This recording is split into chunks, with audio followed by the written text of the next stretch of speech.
Alegrai-vos e exultai. Quarto domingo do tempo comum, ano A. Primeira leitura, Sofonias 2, versículo 3, capítulo 3, versículos 12 a 13. Salmo 145. Segunda leitura, 1 Coríntios 1, 26 a 31. Evangelho, Mateus 5, 1 a 12a.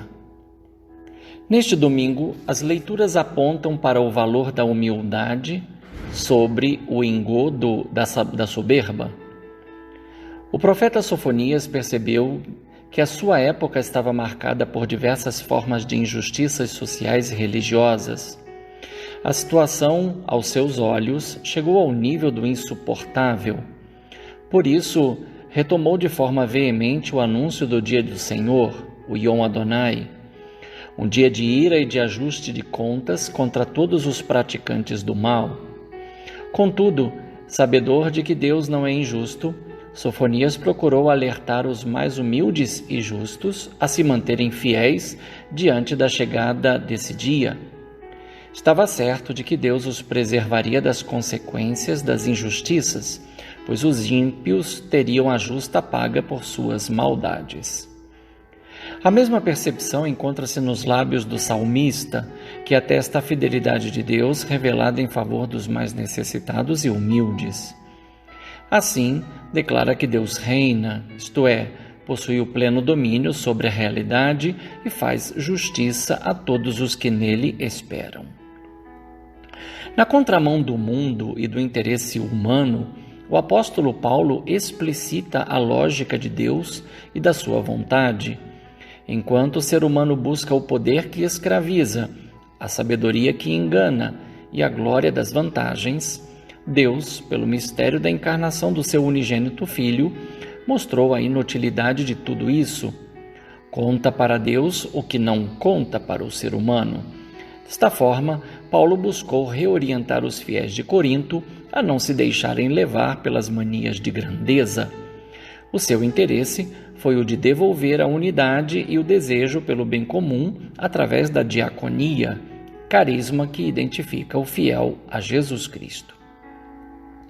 Mateus 5, 1, 12a abre o ensinamento de Jesus aos discípulos e à multidão, no qual afirma que o presente à luz do passado é determinante para o que ocorrerá no futuro.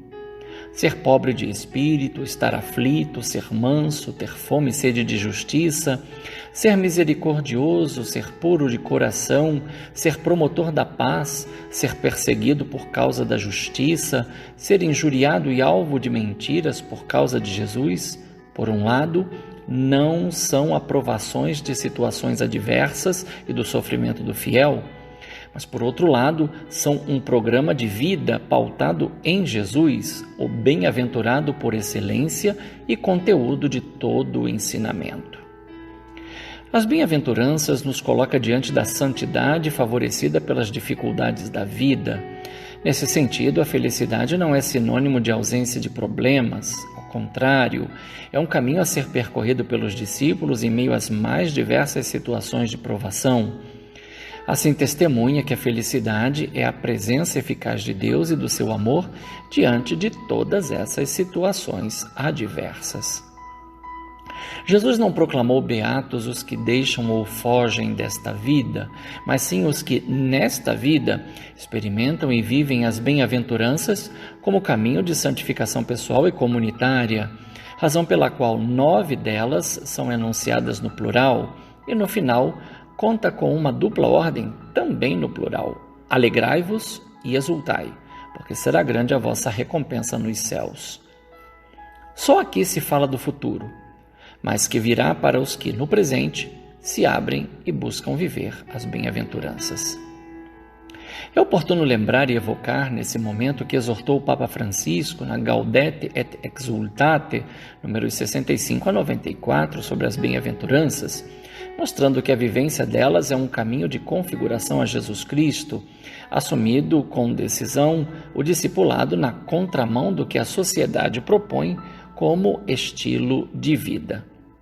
Por isso afirma o Papa Francisco, abre aspas, as bem-aventuranças não são absolutamente um compromisso leve ou superficial.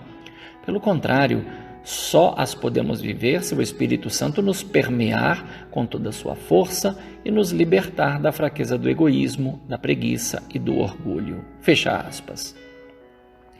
Atualiza-se a mensagem de Sofonias para ajudar Jerusalém e a incisiva preocupação do apóstolo Paulo com a comunidade de Corinto.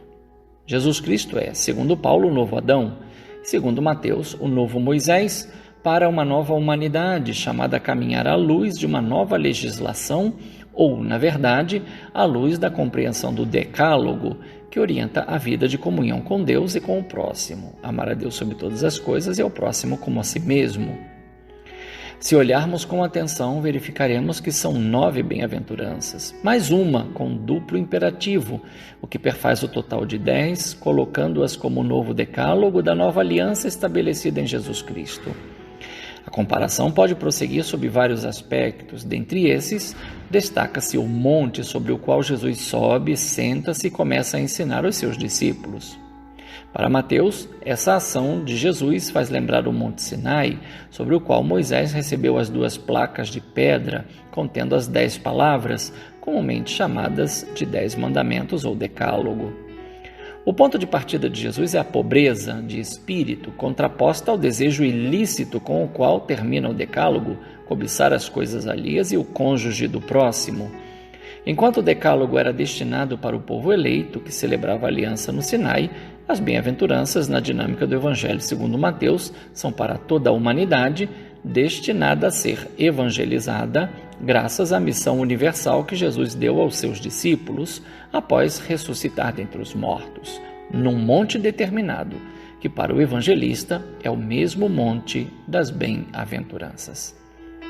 Assim, o Sermão da Montanha é tomado como conteúdo próprio da missão, lá onde Jesus ensinou os discípulos a acolher e a viver as bem-aventuranças, se recebeu a nova ordem de ir e ensinar todas as gentes, ensinando-as a se tornarem discípulos capazes de as receber e as praticar.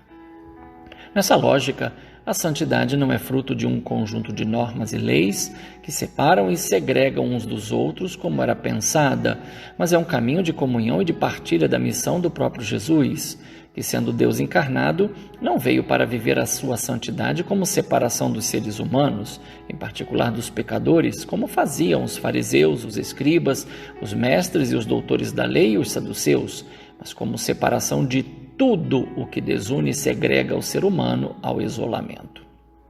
A santidade proposta por Jesus não é um caminho de subida verso Deus, mas é a adesão pessoal a Ele enquanto Deus que desce do mais alto dos céus para viver no meio dos seres humanos. Assim, a kenosis do verbo de Deus, Filipenses 2, 5b a 11, evoca a kenosis de Deus no final do livro do Êxodo, quando fez sua glória habitar na tenda santuário, Êxodo 40, 34 a 35, prenúncio da encarnação no seio virginal de Maria. É lamentável quando se vê que muitos querem viver uma santidade separada e distante das pessoas, e em particular dos que consideram pecadores, repetindo assim o mesmo erro dos fariseus e saduceus.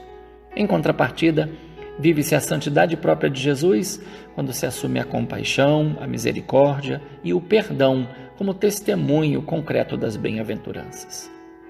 Que o caminho do discipulado seja o da missão vivida como obediência da fé, a exemplo de Jesus Cristo, que ensina e convence pelo testemunho de vida. Que a docilidade ao Espírito Santo se manifeste no sim cotidiano a Deus como fé obediencial ao Senhor Jesus e ao seu mandamento de amor. Amai-vos como eu vos amei. Bom e santo domingo no Senhor, um fraterno abraço, Padre Leonardo Agostini.